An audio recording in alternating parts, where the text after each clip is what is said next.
Si suami seorang dokter spesialis jantung, praktek, sukses, dan pendapatannya besar. Istrinya ibu rumah tangga. Tapi kalau suaminya berhalangan, tidak bisa kerja, nggak mungkin tiba-tiba istrinya masuk ruang praktek pakai jas, gantian tak praktekin. Saya istrinya dokter, nggak mungkin.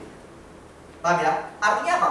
Kalau si suami ini sampai mengalami sebuah resiko sakit, si dokter ini mengalami sakit atau sampai meninggal dan tidak bisa lagi menjalankan pekerjaannya, si istri nggak bisa menggantikan suami, betul kan? Nah, kalau si istri nggak bisa menggantikan suami, berarti income-nya hilang atau income-nya turun. Mungkin istrinya bisa kerja, tapi pendapatan si istri nggak bisa langsung menggantikan posisi pendapatan suami. Paham ya? Dan ini jadi problem. Setuju? Sampai sini bingung omongan saya? Paham ya? Nah, jadi dengan Anda tahu pekerjaannya ini apa, Anda bisa tahu, oh pekerjaannya ini bisa didelegasikan, bisa diwakilkan, bisa nggak langsung tidak ambil alih sama pasangannya. Setuju? Contohnya kan apa? Ya kalau suaminya manajer, suaminya direktur di sebuah perusahaan, tapi karyawan. Kalau terjadi resiko sama suaminya, istrinya nggak mungkin menggantikan posisi suaminya juga. Betul ya? Jadi contoh yang lain. Tempat tinggal. Nah, tempat tinggalnya di daerah mana? Bapak tinggal di mana? Saya tinggalnya di Geraha Family. Anda bayangkan apa? Geraha Family. Anda bayangkan apa? Orang kaya. Bapak tinggal di mana? Saya tinggalnya di Jalan Buntu, ujung sawah. Waduh, ini Pak, rasanya susah. Ya, bukan calon prospek yang ideal. Ya, tempat tinggalnya termasuk dalam jenis kawasan elit menengah ke bawah. Anda tahu, ya, Anda tahu tingkat ekonominya. Sampai sini yuk? Enggak, ya. Next, kepemilikan polis. Tadi penting. Anda perlu tahu, apakah dia sudah punya polis? Nah, ini Bapak Ibu. Sekarang ini kalau di Surabaya, di kota-kota besar, dan kalau Anda ketemu orang menengah dan menengah ke atas, jangan kaget ketemu orang, loh saya sudah punya polis, loh saya nasabahnya Prudential. Jangan kaget dan jangan putus asa. Ya, banyak agen berpikir bahwa yang disebut dengan market pangsa pasar itu adalah orang yang belum punya polis. Salah teman-teman. Orang yang sudah punya polis pun tetap disebut market. Orang punya polis tetap bisa beli polis. Ya. Jadi kalau kita tinggal di kota besar di Surabaya ini, ketemu orang yang sudah punya polis itu sudah biasa. Oke. Dan itu pertanda yang baik. Kenapa? Berarti kita berhadapan dengan orang yang sadar tentang pentingnya asuransi. Betul nggak? Hanya saja belum tentu dia paham yang dibeli ini apakah sesuai dengan kebutuhannya, dan dia paham apa yang dibeli ini speknya apa, dia belum tentu paham. Setuju kan? Itu ya. Jadi pertanyaan, Pak, Bapak ngomong-ngomong sudah punya polis belum? Kalau dia bilang sudah, ada 3 pertanyaan kunci. Oh iya, siapa saja di keluarga Bapak? Apakah semua anggota keluarga sudah punya polis? Kadang-kadang orang ngomong, oh saya sudah punya, tapi itu hanya mewakili dirinya saja. Anak dan istri belum. Oh sudah punya, tapi siapa? Anak saya saja. Kemarin waktu saya kumpul-kumpul sama teman saya tanya, ya, loh, ngomong-ngomong, kamu sudah punya polis Prudential? Teman saya ngomong, oh sudah punya. Siapa? Anak saya. Lah kamu? Belum. Oke, paham ya? Berarti kalau dia saya belum, atau istri saya belum, atau anak saya belum, berarti itu adalah kesempatan. Betul ya?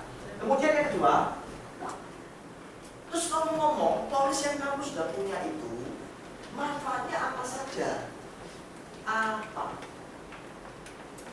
Nah, pertanyaan kedua ini teman-teman, rata-rata orang tidak. Jadi nanti kalau ketemu orang, aku sudah punya polis, Prudential, oh sudah punya. Anda ngomong, manfaatnya apa? Aduh, apa ya? Ya kurang lebih ya itu ada kesehatan, ada ya, warisan, ya kurang lebih. Itu artinya apa? Saya nggak tahu. Oke. Anda bisa ngomong, Pak, saya ini sudah ketemu banyak klien.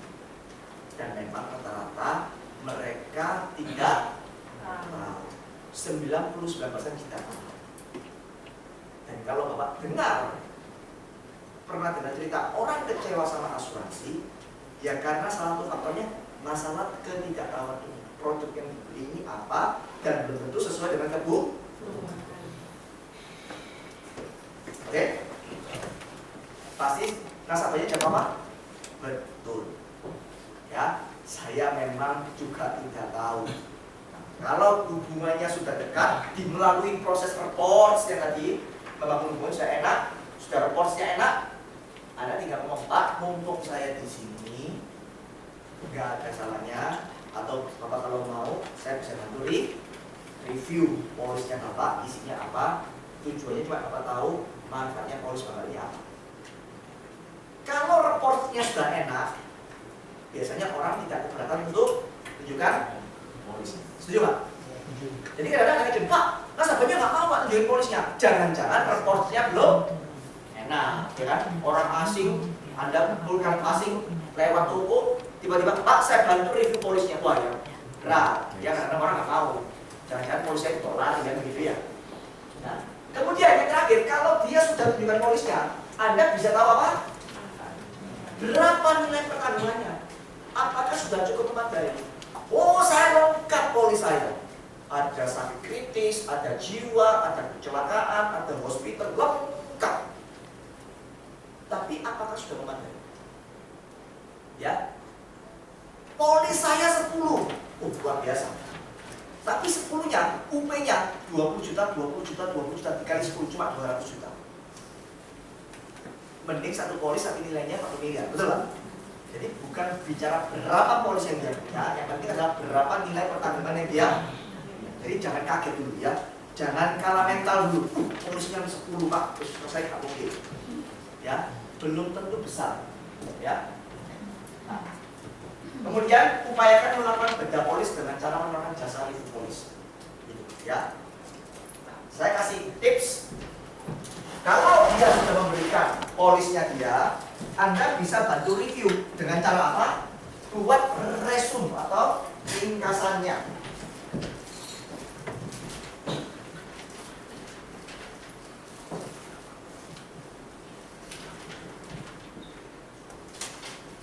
Kalau kita ngomong asuransi, pasti yang pertama adalah asuransi jiwa, betul ya? Mengcover meninggal. Yang kedua, asuransi kecelakaan, mengcover cacat tetap total. Yang ketiga, asuransi mengcover sakit kritis, kanker, jantung, stroke, dan sebagainya. Yang keempat, mungkin ada manfaat bebas premi. Di tempat kita namanya apa? Payer. Yang terakhir, untuk rawat inap atau hospitalization. Ya. Nah, kalau dia tunjukkan sudah tunjukkan polis, kita buat resumnya. Mungkin dia punya beberapa polis di Prudential dia sudah punya, nggak masalah. Dia punya juga untuk di AXA misalnya begitu, dia punya di Manulife. Ya, nah, kita buat resumnya total. Ya, berapa jiwanya? Oh, di Prudential 100 juta, di AXA 50 juta, di Manulife 50 juta, totalnya berarti 200. Hal yang sama juga Anda total, paham ya? Oh, bebas premi di Prudential ada, di AXA tidak ada, di Manulife tidak ada. Misalnya, rawat inap sudah ada di Prudential, di sini tidak ada, tidak ada. Dan Anda catat, oh rawat inapnya kamarnya sekian, misalkan sehari 500.000 per day. Dengan tahu ini, Anda nanti bisa kasih rekomendasi. Tapi tips, tidak boleh menjelekkan kompetitor. Paham? Tidak boleh. Semakin Anda menjelekkan kompetitor, maka penilaian nasabah terhadap Anda semakin rendah. Oh, ini orang kacangan. Saya luas gacap semua nomor 1 ya. Bapak ngambil AXA Pak. Ini produk paling jelek Pak. Nomor 1. Nomor 2 terjelek ya Manulife. Anda tidak dihargai. Ya, tidak boleh seperti itu. Yang Anda lakukan adalah, Pak, saya pikir aksanya sudah cukup untuk langkah jiwanya. Cuman kalau di total langkah pilihannya biasa belum ada, Bapak bisa pertimbangkan untuk nambah kecelakaan dan sebagainya. Paham ya? Tidak boleh menjelaskan bahwa tidak. Tidak boleh. Ya, jangan. Ingat, kita mengedukasi, tidak menyuruh. Sampai sini ada yang bingung membuat seperti ini? Sudah dicatat? Dicatat teman-teman ya. Dicatat. Karena faktor usia kadang-kadang kita nggak bisa ingat semuanya. Ya, dicatat. Kalau malas catat di foto. Ya.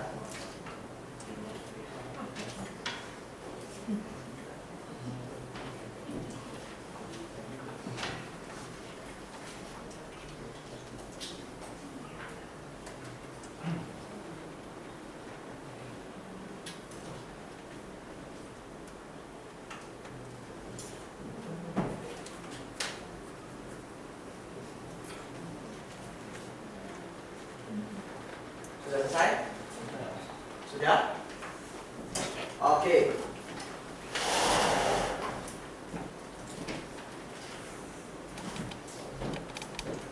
Nah, kita udah tahu nih. Ya, jadi apa aja tadi yang harus kita trending? Keluarga, pekerjaan, tempat tinggal, hobi, pekerjaan polis. Itu ya. Ada pertanyaan? Nggak ada? Jelas ya? Tanya. Ya, tanya. Cara bertanya dengan apa? Pertanyaan terbuka dan pertanyaan tertutup. Oke ya. Sekarang menciptakan kebutuhan. Ciptakan kebutuhan dengan menunjukkan potensi masalah yang akan dihadapi prospek. Potensi masalah yang ditunjukkan hendaknya relevan dengan latar belakang dan kondisi nasabah berdasarkan hasil fact finding. Teman-teman, kalau kita hendak, waktu kita cerita Pak Ali, waktu kita presentasi, kita lagi bicarakan produk, setuju? Kita bicarakan solusi. Pak, solusinya dalam bentuk rekening seperti ini, betul Pak?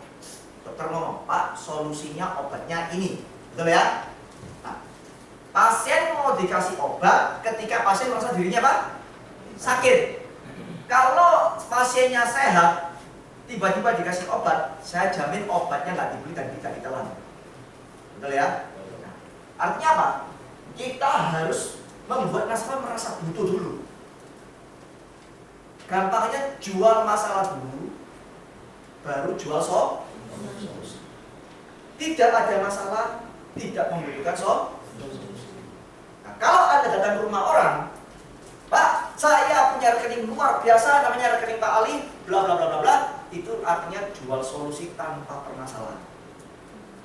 Bagus? Bagus. Ambil? Enggak. Loh, katanya bagus, tapi lu nggak ambil. Iya, bagus, tapi saya nggak butuh. Paham? Setuju? Setuju.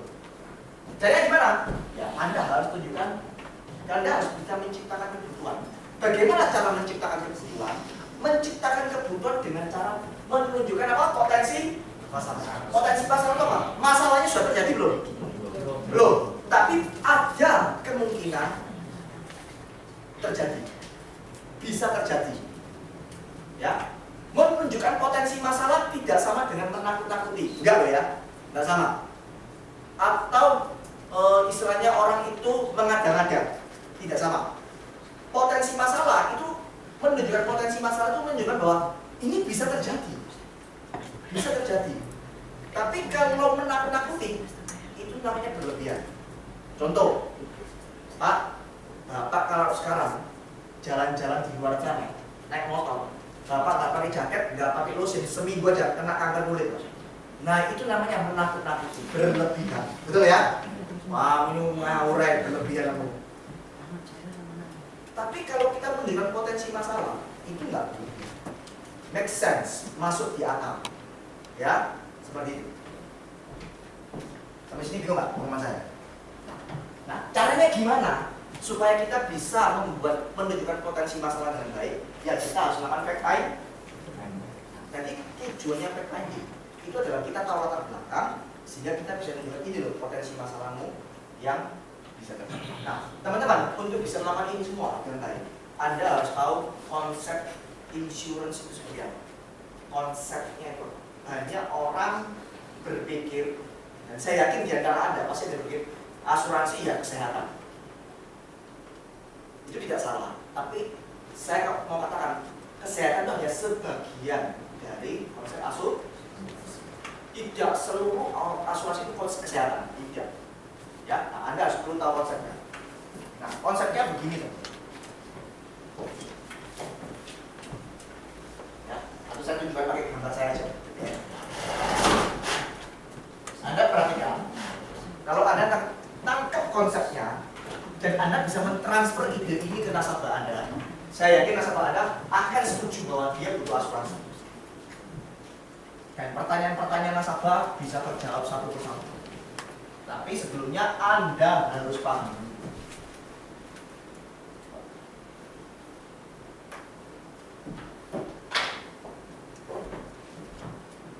Bapak Ibu, setiap dari kita yang ada di ruangan ini,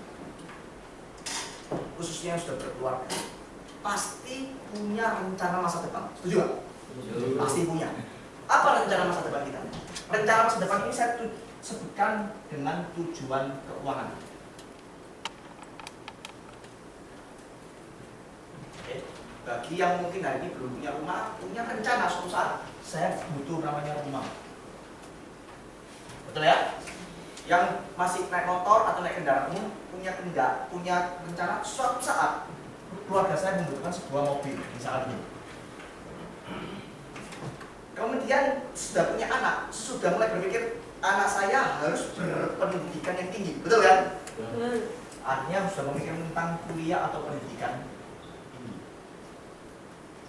Kemudian yang hidup ini pasti kepingin namanya, Pak, masa hidupnya pas-pasan terus, nggak punya aset, kepingin punya aset.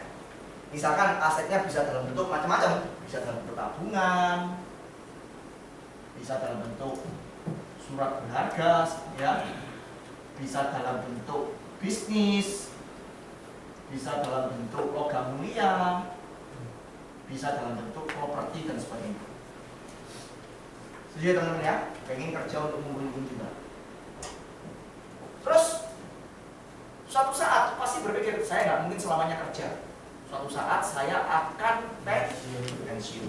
Dan pensiun saya juga membutuhkan biaya hidup. Berarti saya harus mulai merencanakan pensiun. Artinya menabung untuk pensiun, betul?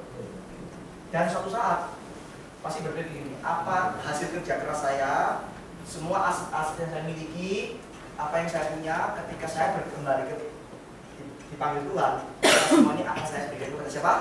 Keluarga. Akhirnya bicara tentang apa? Anda setuju bahwa setiap orang masih punya rencana seperti ini? Ya, kecuali Anda punya panggilan khusus. Pak, saya dipanggil jadi pastor, nggak mikir kayak gini-gini ya. Cerita lain, ya lain cerita. Saya ngomong yang pada umumnya seperti ini. Nah, kemudian orang lain berpikir, Pak, kalau saya kepengen punya rumah suatu saat, ingin beli mobil, punya nyiapkan dana pendidikan, mau punya aset dan sebagainya, maka dari saat ini yang harus saya lakukan apa? Menabung, betul kan? Tanpa menabung dia nggak mungkin bisa beli rumah, ya. Kalau ngandarin undian berarti ya susah teman-teman. Ya, mau beli mobil juga harus menabung, menyiapkan pendidikan anak juga harus menabung, semuanya butuh menabung. Setuju ya? Ada kegiatan disebut dengan kegiatan menabung. Tapi yang seperti kita ketahui, untuk orang bisa menabung, berarti dari penghasilannya ini ada sisa dan kita ada proses namanya punya income. Income ini sebagian ditabung, tapi sebelum menabung dia pasti akan memenuhi kebutuhan hidupnya dulu. Setuju Pak? Dia butuh memenuhi kebutuhan hidup dulu, sandang pangan papannya terpenuhi, dan dia ada lebih ditabungkan. Dan harapannya dari tabung ini bisa mengumpulkan ini satu persatu. Setuju ya? Berarti kalau dia menabung, dia harus bisa melakukan satu aktivitas disebut dengan bekerja. Oke, setuju? Banyak orang berpikir teman-teman di luar sana, oh, dengan saya menabung, perhatikan, dengan saya menabung, sudah pasti saya bisa mewujudkan ini. Apa seperti itu? Belum. Kenapa? Ingat, perjalanan dari mulai menabung, perjalanan dari mulai sampai ini satu persatu terwujud, itu menjalani kurun waktu yang cukup panjang. Bisa 5 tahun, bisa 10 tahun, bisa berpuluh tahun. Setuju ya? Nah, dan dalam kurun waktu yang begitu panjang, ada satu hal yang dihadapi namanya ketidakpastian. Setuju? Ya. Nah, ketidakpastian kita nggak pernah tahu. Teman-teman pernah tahu 1 jam dari sekarang mau jadi seperti apa? Nggak pernah tahu. Kita hanya bisa prediksi ya, 1 jam lagi ya mungkin saya masih duduk di ruangan ini, mungkin sambil ngantuk Pak. Mungkin itu aja, ya kan? Mungkin seperti itu. Ketidakpastian. Nah, ketidakpastian ini bisa hal yang positif, bisa hal juga yang negatif. Nah, yang jadi masalah adalah kalau positif kita sudah bahas, dapat undian berapa, warisan bisnisnya berkembang pesat, itu sudah masuk bahas. Tapi yang mau dibahas adalah ternyata ada ketidakpastian yang negatif. Ini berkaitan dengan apa? Resiko. Siapa yang pernah tahu? Resiko itu apa? Intinya meninggal, sakit, cacat. Kalau kayak ngomong meninggal, setiap orang pasti meninggal. Setuju? Hal yang pasti dalam hidup ini adalah meninggal. Tapi kapan? Nah ini yang nggak tahu. Setuju ya? Kapannya ini nggak tahu. Kalau saya meninggal di usia 70 tahun, nggak ada masalah. Anak saya sudah gede. Yang jadi masalah adalah ketika saya meninggal di usia produktif, anak saya masih kecil-kecil. Nah ini jadi masalah. Setuju nggak? Kenapa? Kalau saya meninggal di usia produktif dan saya punya tanggungan dan keluarga saya kehilangan income, bagaimana keluarga yang saya tinggal? Nah ini jadi masalah. Setuju? Sama dengan sakit. Sampai kita tahu biaya pengobatan itu sangat tinggi. Ada mau istilah gini, orang miskin dilarang sakit. Ya, jangankan yang miskin teman-teman, yang mapan saja bisa jatuh miskin gara-gara sakit. Ini ada nasabah saya klaim operasi jantung, bahkan di telepon kemarin siang-siang, nadanya terguguk-guguk. Bayangkan, begitu operasi jantung, yang pertama dia hubungi keluarganya, yang kedua adalah agen asuransinya. Kan ini klaimnya bisa keluar enggak? Dia bicara mengenai apa? Udah mikir apa? Biaya, takut jatuh miskin. Ya. Dan yang ketiga cacat, kita tahu dia cacat. Berarti ada ketidakmampuan untuk melakukan sebuah pekerjaan. Nah, ketika orang mengalami resiko ini, teman-teman, ketika dia mengalami resiko ini, perhatikan baik-baik. Yang pertama, dia ada kemungkinan besar dia tidak bisa bekerja sebagaimana mestinya atau tidak bekerja sama sekali. Betul? Setuju ya? Kalau dia mengalami resiko ini, bisa jadi bekerjanya nggak bisa seperti semula atau tidak bisa bekerja sama sekali. Berarti ada terjadi 2 kemungkinan. Yang pertama terjadi namanya pelemahan income, turun income-nya. Yang kedua kehilangan income. Kalau terjadi seperti ini, kira-kira orang yang berpikirin dulu menabungnya dulu atau kebutuhan hidupnya dulu? Nah, kalau terjadi satu di antara 2 ini, teman-teman, perhatikan baik-baik. Kebutuhan hidupnya bisa jadi tidak terpenuhi dengan baik. Betul ya? Berarti kalau tidak terpenuhi dengan baik, terjadi apa? Penurunan gaya hidup. Tadinya anaknya sekolah di luar negeri, begitu bapaknya sakit keras, butuh biaya besar, semua dipanggil. Udah anak kuliah di dalam negeri saja. Penurunan gaya hidup. Yang tadinya naik mobil, tiba-tiba mobilnya jual, mulai naik motor. Yang tadinya punya rumah, mulai dijual, mulai kontrak. Pernah ada cerita seperti ini? Yes. Ya. Nah, kemudian kalau sudah terjadi penurunan gaya hidup, teman-teman, ini turun, apakah masih berpikir tentang nabung? Tidak. Dia pasti sudah mikir nabung, ya kan? Yang dia pikir bagaimana merecovery ini kan, betul kan?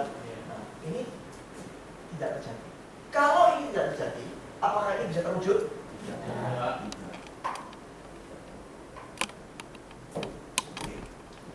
Terus bagaimana? Makanya dari sini kita bisa ambil kesimpulan. Ternyata menabung saja itu tidak cukup untuk bisa mewujudkan rencana keuangan keluarga. Setuju? Kenapa? Karena ada resiko yang terjadi. Nah, resiko ini teman-teman perlu diantisipasi. Dengan cara apa? Maka dia ambil namanya asuransi. Kenapa kok dia membutuhkan asuransi? Karena nasabah tidak sanggup menanggung resiko sendirian kalau terjadi sebuah resiko. Saya ulangi, nasabah tidak sanggup menanggung sendirian permasalahannya ketika terjadi sebuah resiko. Makanya dia butuh asuransi. Nah, dengan adanya asuransi, ketika ini terjadi, paling tidak yang pertama, gaya hidup tidak turun, anaknya tetap bisa sekolah, rumahnya tetap tidak terjual, tetap bisa naik mobil, yuk. Dan bahkan proses menabung untuk pendidikan anak, untuk pensiun, untuk warisan tetap berjalan dengan baik, sehingga tujuan keuangan tetap tercapai. Oke, sampai di sini. Berarti apakah asuransi jiwa itu? Apa yang diasuransikan? Asuransi jiwa mengasuransikan apa? Life insurance mengasuransikan apa? Ya? Tujuan keuangan. Setuju ya? Paham ya? Jadi yang diasuransikan bukan jiwanya teman-teman. Yang bisa mengasuransikan jiwa kita hanya Tuhan. Tapi life insurance itu mengasuransikan tujuan keuangan sebuah keluarga. Supaya terjadi sebuah resiko, maka tujuan keuangan keluarga tetap bisa tercapai. Jadi kalau ada orang ngomong, Pak, saya mempercayakan hidup saya sama Tuhan. Kenapa kok dia tetap menabung? Kalau dia percaya sama Tuhan, kalau bentuk imannya seperti itu, kalau memang dia betul-betul percaya sama Tuhan sesuai dengan definisinya dia, harusnya dia nggak menabung loh. Biarlah Tuhan nanti pada saat kuliah ada orang kasih sumbangan untuk anak saya kuliah. Kan tidak berpikir seperti itu harusnya, betul kan? Nah, kenapa kok dia tetap menabung? Ya karena dia punya tanggung jawab. Kenapa kok dia tetap ambil asuransi? Karena dia punya tanggung jawab. Ini satu paket, tidak bisa dipisahkan. Masyarakat kita, masyarakat Indonesia banyak yang tidak sadar ini. Dia sudah sadar ini tapi belum sadar ini. Tugas kita dalam mengedukasi orang. Pak, mau merencanakan masa depan, ya nggak cukup dengan ini, tapi butuh. Oke, sampai sini setuju teman-teman? Setuju. Nah ini dulu, Anda harus paham dulu. Anda harus paham dulu. Anda harus ngerti dulu kenapa orang itu butuh asuransi. Ya. Dan sebagai agen yang baik, Anda juga harus punya asuransi. Ya. Ini paham teman? Ada bingung? Ya. Sekarang gini, waktu Anda ke KID, ketemu seseorang, Anda ngobrol-ngobrol, tahu latar belakangnya. Nah, Anda bisa tahu usianya berapa kan? Ada yang usianya 30 tahun, ada yang usianya 40 tahun, ada yang usianya sudah 50. Setiap tahapan usia ini pasti punya tujuan keuangan yang berbeda-beda. Saya ulangi, setiap tahapan usia punya tujuan keuangan yang berbeda. Contoh, kalau dia masih usia 30 tahun, berarti ini keluarga masih muda, anaknya masih kecil. Nggak mungkin dong usia 30 tahun anaknya sudah 18 tahun, nggak mungkin. Ya, pasti anaknya ya balita, betul ya?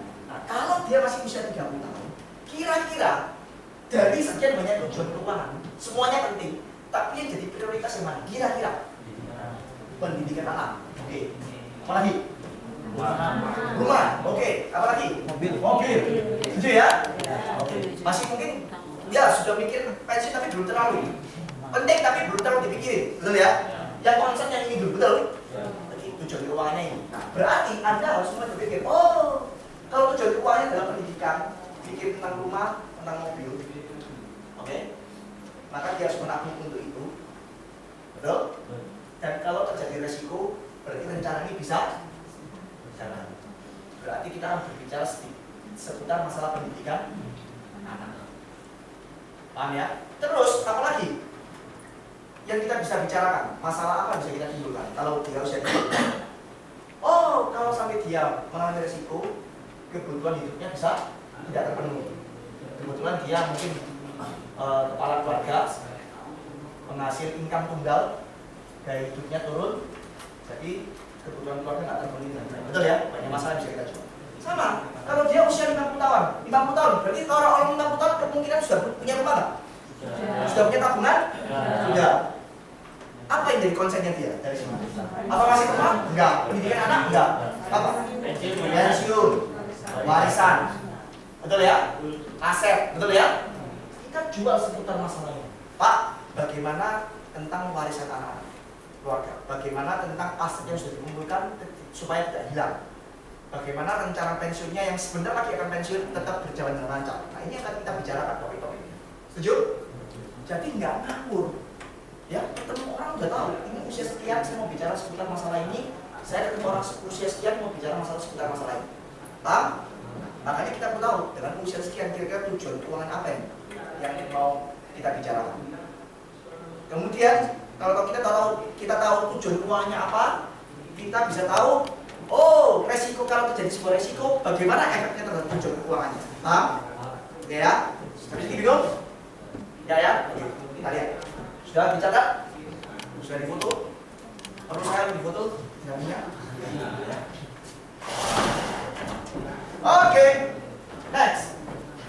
Nah ini sama ya, gambar ini mewakili yang mewakili ya. Tips penentuan skrip presentasi. Keluarga muda, ekonomi menengah, rekening pendidikan. Keluarga muda, ekonomi menengah dan atas, rekening keluarga. Rekening usia 40 tahun dan ekonomi menengah atas, rekening khusus perlindungan aset dan sebagainya, rekening single pensiun. Ini hanya tips. Apa harus selalu seperti ini? Tidak. Ya sesuai dengan kebutuhan. Tapi bagi Anda yang masih pemula, ya ini bisa dipakai. Tapi kalau sudah jam terbang tinggi, tidak harus selalu seperti ini. Ya. Mau difoto sekarang ya. Bingung? Nangkep maksud saya tadi penjelasan saya? Sudah ngerti konsep asuransi? Sudah ngerti ya? Oke. Sekarang coba ada latihan. Keluarkan kertas.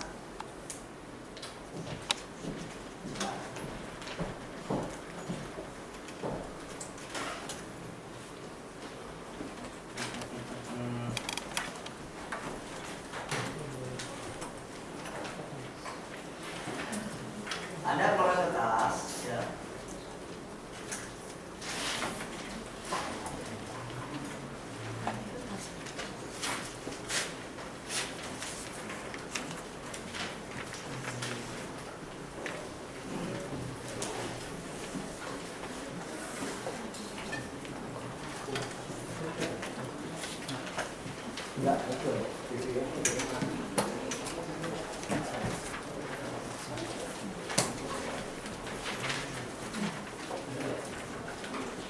Ya, Anda lihat kira-kira potensi masalah apa. Anda ketemu orang, anggap aja Anda sudah fact-finding dan dia hasil fact-finding Anda seperti itu. Ya, hasil fact-finding Anda seperti ini. Oke? Anggap Anda sudah ketemu orang, Anda menemukan fakta-fakta seperti ini. Terus kira-kira potensi masalah apa yang mau Anda sampaikan ke nasabah? Bisa 2, 3 potensi, nggak cuma satu. Ya, coba Anda list. Pak, kira-kira kalau dengan profil seperti ini, ya saya mau menunjukkan mengidentifikasi problemnya ini. Apa maksud saya? Coba bro, semua tulis ya, semua mikir.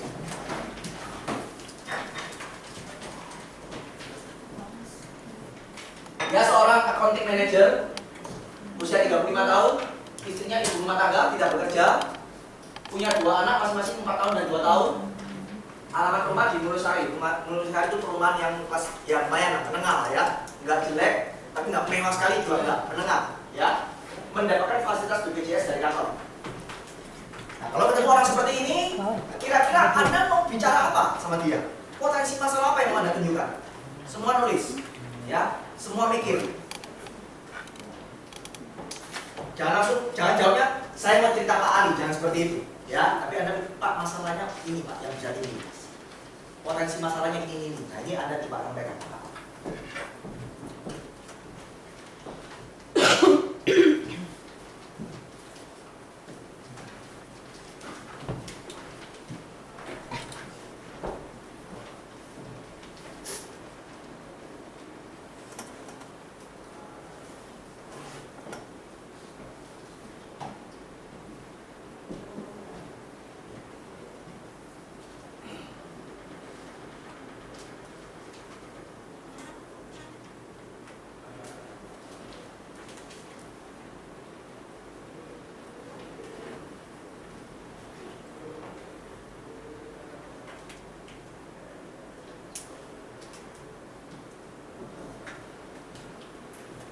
perlu ngerepet kiri kanan ya. Nggak perlu. Ya, ini bukan ujian. Oke.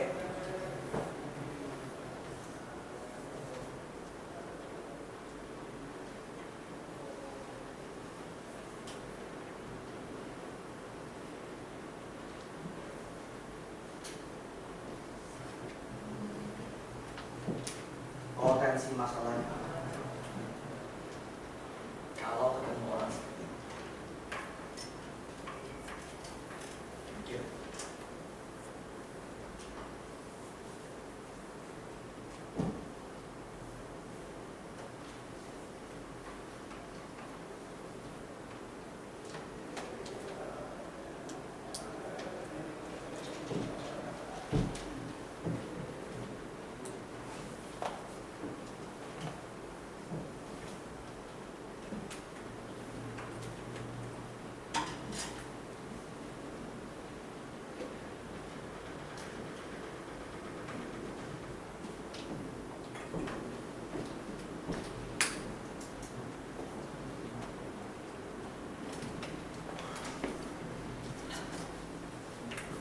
Oke, ada yang bingung?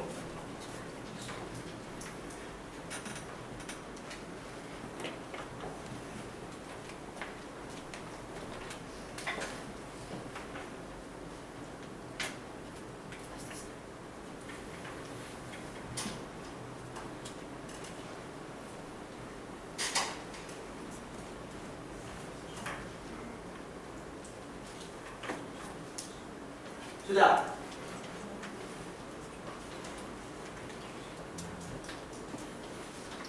Oke. Siapa mau coba? Entis Pak, entis. Siapa mau coba? Pak, saya punya pendapat potensi masalahnya ini yang bisa saya kemukakan. Ada? Gak apa-apa, salah, gak apa-apa. Ini tempatnya orang berbuat salah. Mending salah di sini teman-teman. Ya, ayo. Nanti kita bantu teman-teman. Ya, Pak. Dari hasil Oke. Dan hasil dokumen.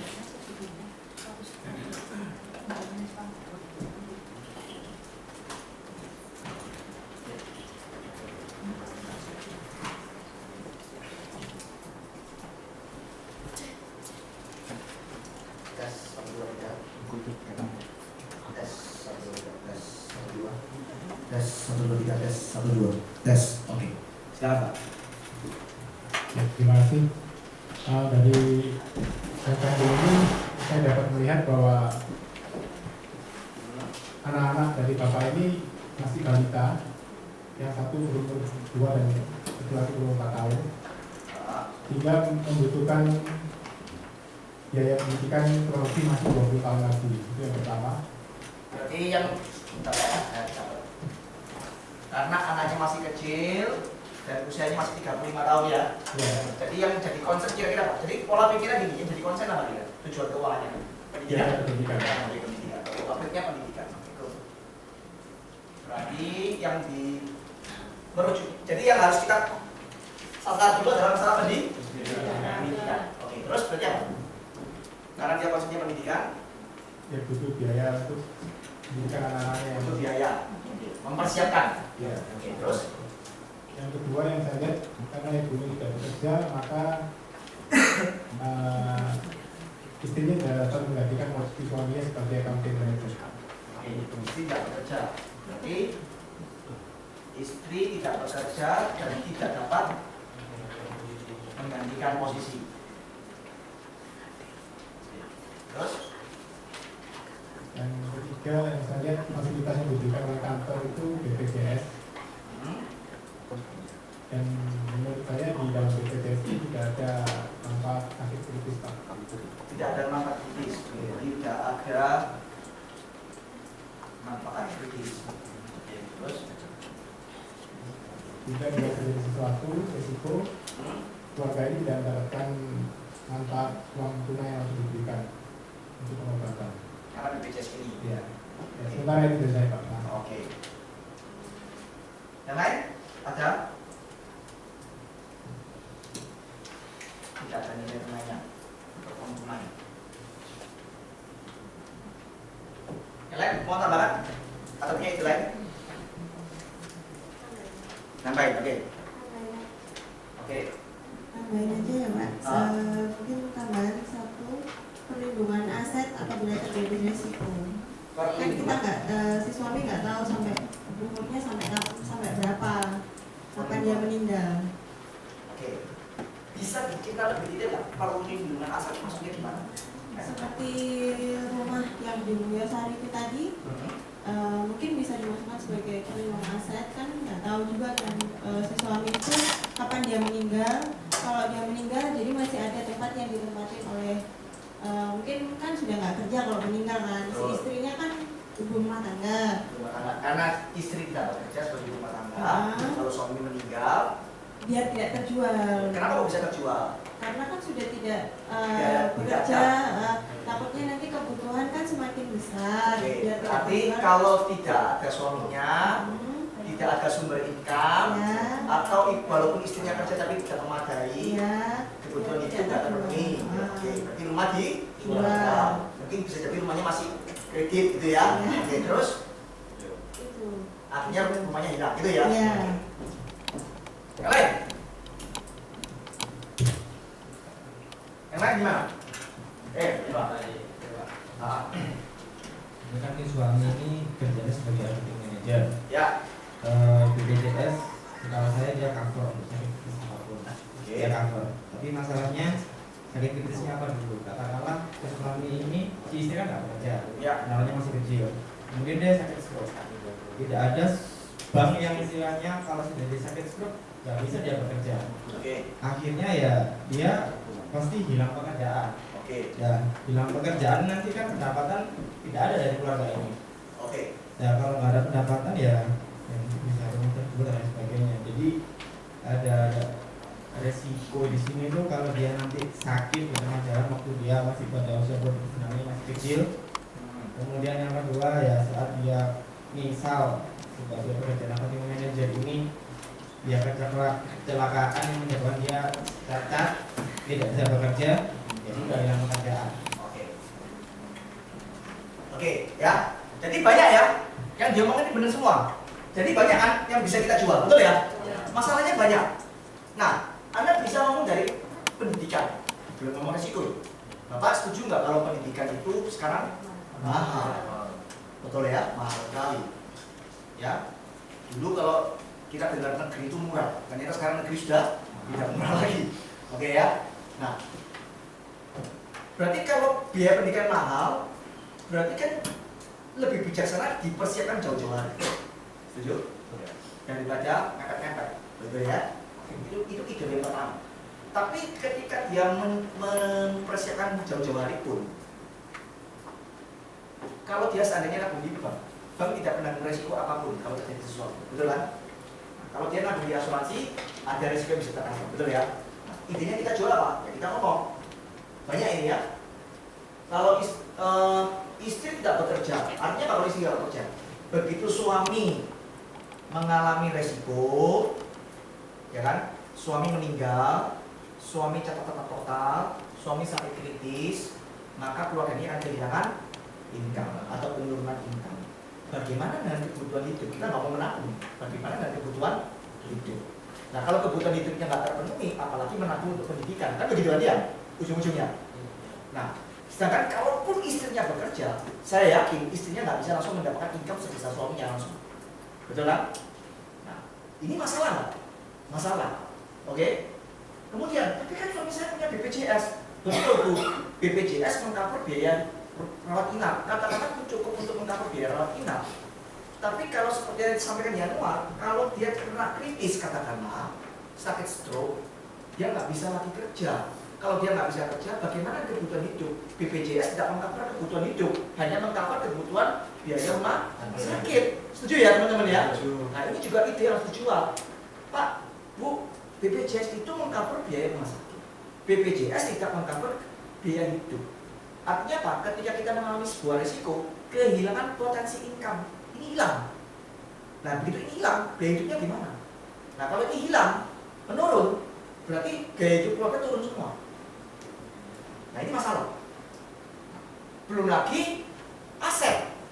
Nah, kalau sudah gaya hidupnya turun semua, income-nya turun, kalau kita masih punya hutang, ada kewajiban-kewajiban yang harus dibayar, bisa jadi asetnya juga terjual, mobil dijual, rumah dijual. Paham ya? Nah, ini ide. Ini mengidentifikasi masalah-masalah yang bisa timbul. Percaya sama saya teman-teman. Banyak nasabah nggak berpikir sejauh itu. Nah, kalau Anda bisa mengidentifikasi dan menyampaikan dengan baik masalah ini, saya yakin dia akan mempertimbangkan dengan serius solusi yang Anda mau. Setuju Pak? Tinggal Anda berani nggak menyampaikan. Ya itu Pak masalahnya, berani nggak saya? Jangan khawatir. Sebelum menyampaikan ini kan ada proses apa? Ada proses membangun. Kalau hubungannya sudah enak, sudah ngomongnya enak, Anda tinggal selipin satu kalimat. Saya di sini bukan untuk berbuat. Saya sebagai agen bantu nasabah untuk kasih solusi. Nah, untuk itu saya perlu menyampaikan kemungkinan apa saja yang bisa terjadi. Kalau saya nggak menyampaikan, saya malah salah. Setuju nggak teman? Nah, ini sudah minta permisi dulu, betul ya? Nah, karena hubungannya sudah enak, Anda ngomong seperti itu, masa nasabah marah? Enggak, pasti nasabah juga setuju kan dengan ide Anda. Oh iya betul, nggak apa-apa, sampaikan aja. Ini Pak, dengan kondisi keluarga Bapak seperti ini, latar belakang seperti ini. Nah, ada potensi masalah yang bisa timbul. Anda sampaikan satu persatu. Setuju teman-teman? Halo? Bisa? Gak usah takut karena tujuan kita apa? Mengedukasi, bukan menjual, mengedukasi. Tujuan kita baik nggak? Baik. Ya? Oke. Tangkap idenya? Saja. Ya. Oke. Soal yang kedua.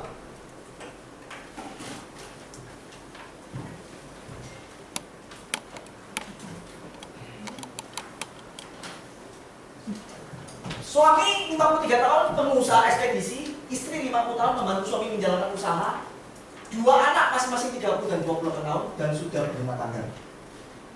Alamat rumah Pakon Indah, Surabaya, dan tidak punya asuransi. Oke. Ini mungkin orang ini apa? Kalau orang Chinese totok ini ya. Oke. Nah, ini kira-kira bagaimana ini? Kalau dari tempat tinggalnya gimana? Oke ya. Coba Anda apa identifikasi potensi problemnya? Ayo, mikir, kreativitasnya dipakai. Tangkap konsepnya dulu. Tujuannya apa ya? Kalau udah 50 tahun dia kira-kira apa yang jadi konsepnya dia? Kemudian yang jadi konsepnya ini bisa terjadi karena peristiwa apa? Korelasinya seperti apa?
Apa masalahnya? Ayo dipikir ya.